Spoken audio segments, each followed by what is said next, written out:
Hey, everybody loves cold showers, right? No. Let's talk about why those happen, how to maintain your water heater, and the efficiency of your water heater so you don't wake up in that scenario and have that cold shower.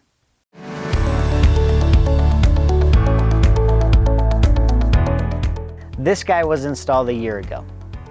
On most new water heaters, you're going to see an energy guide tag that tells you how much energy this water heater is projected to use over the course of 1 year.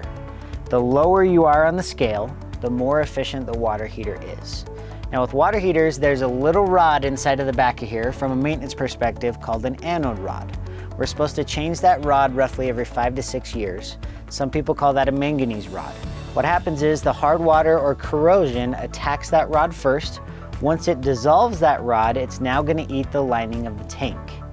Naturally, if you've ever had a water heater fail, it's failed for typically one of two reasons. Number one, the burner's gone out. Number two, which is more common in that scenario, is the tank has failed and you've got 40 gallons of water all over the floor and you're taking that cold shower the next morning. If you maintain that rod, hypothetically, according to plumbers out there, they say that this tank will never fail. So as long as we can maintain that anode rod, the tank will never fail. The other thing you need to do from a maintenance and efficiency perspective on a water heater is put a water heater wrap around it. That's an insulating blanket that's going to help hold that heat in so that that water heater is going to be more efficient in the long run. So looking at water heaters, there's typically two versions in the space. You have a tank like this one. This is a 40-gallon tank. Or you have tankless, which is essentially on-demand hot water that is heated through that system and shoved right into the faucet or right into the line inside of your home.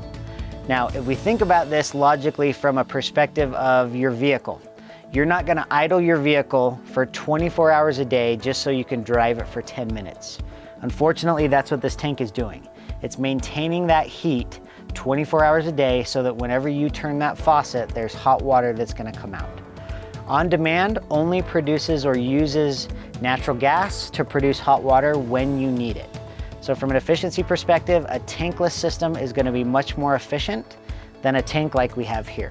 So remember, heating your water can be a tankless job. We hope this was helpful. For more information on tips and tricks on how to help your home be more energy efficient as well as more comfortable, follow us on Facebook, YouTube, or Instagram.